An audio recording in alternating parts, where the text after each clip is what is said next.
menjelang atau selama haid yang membuat seseorang itu tidak dapat melakukan aktivitas dan mengharuskan seseorang itu istirahat. Nyeri tersebut juga bersamaan dengan rasa mual dan sakit kepala, perasaan mau pingsan, dan seseorang lebih cepat marah.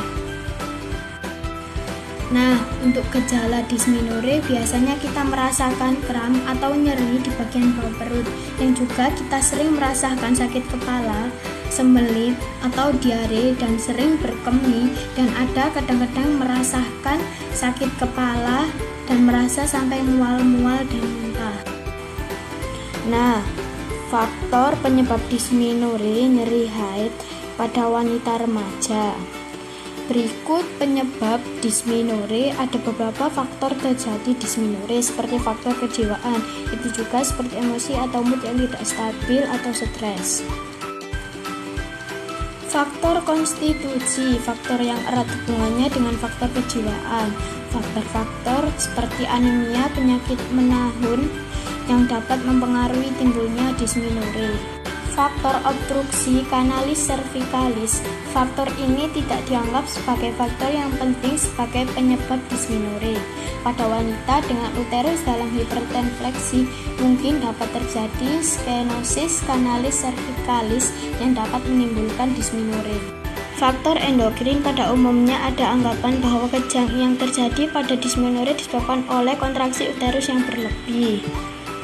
Selanjutnya, faktor alergi. Teori ini ditemukan setelah memperhatikan adanya asosiasi antara dysmenorrhea dan antikuria, migrain, atau asam bronkial. Sebab alergi adalah toksihide. Untuk selanjutnya, penanganan mandiri dysmenorrhea. Yang pertama, terapi es.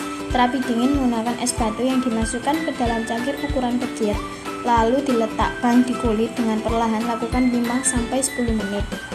Jadi contoh seperti menggunakan air es yang ditaruh bagian perut bawah supaya meredahkan rasa sakit atau nyeri saat menstruasi.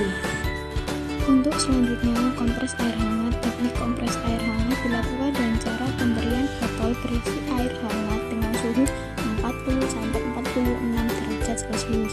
Untuk pengukurannya suhu bisa menggunakan termometer air. Dilakukan dengan selama 20 menit dengan selang waktu 10 menit. Dilakukan selama 2 menit untuk kompres air hangat ke perut dengan 10 menit untuk pergantian air dengan tujuan untuk mempertahankan suhu. Selanjutnya, tujuan sosialisasi kesehatan adalah untuk menambah wawasan tentang dysmenorrhea. Nah, jadi begini teman-teman, di sini bisa mengikuti cara apa yang sudah diberikan oleh tenaga kesehatan yang datang ke sekolah atau lingkungan kita. Bisa berdiskusi dengan teman sebayan atau dengan orang tua apa itu dysmenorrhea. Pada makanan yang benar, apa yang dapat dilakukan untuk mengurangi dysmenorrhea. Nah, teman-teman, selanjutnya ada cara pengobatan herbal. Pengobatan herbal di sini teman-teman bisa mendapatkan di lingkungan sekitar kalian.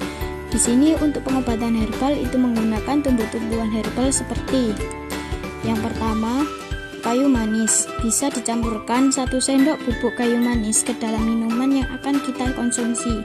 Minuman ini dapat diminum 2 kali sehari. Selanjutnya ada kacang kedelai. Kacang kedelai zat yang dapat membantu menyeimbangkan hormon dalam tubuh terutama saat menstruasi.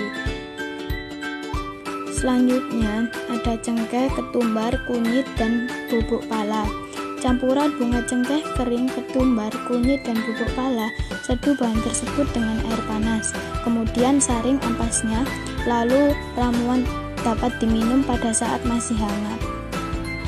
Berikutnya jahe. Jahe sebanyak 250 mg dikonsumsi selama 3 hari sejak awal pertama menstruasi.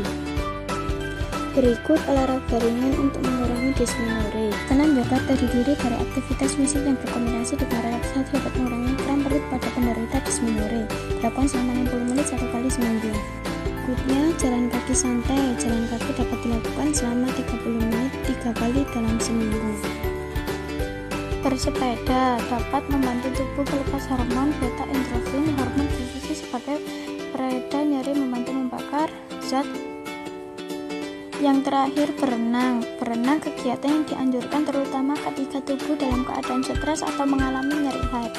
Berenang dapat dilakukan selama 30 menit dan 3 kali dalam seminggu.